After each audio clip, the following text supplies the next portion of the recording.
Alam niyo ba na isang Pilipino-Amerikano ang gumawa ng kasaysayan sa US Navy? Kilalanin si Captain Ronald Ravelo.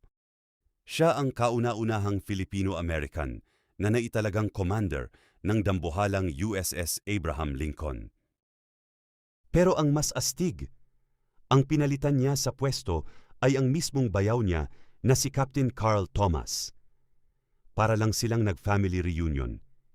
In fact, pagka-handshake nila, kinuha ni Captain Ronald Ravelo ang phone niya at nag-selfie sa harap ng daan-daang sailors niya.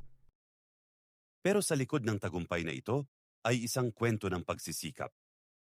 Ang tatay ni Captain Ronald Ravelo ay isang retired storekeeper na iniwan ng Pilipinas para makipagsapalaran sa Amerika. Sa kabila ng paggawa ng kasaysayan, nanatiling humble si Captain Ravelo. Para sa kanya, ang tunay na yaman at susi ng tagumpay nila ay hindi siya, kundi ang libu-libong crew na nagtatrabaho sa barko. Isang tunay na leader at isang patunay na malayo ang mararating ng Pilipino. Nakaka-inspire, di ba? Share this video to spread Pinoy pride.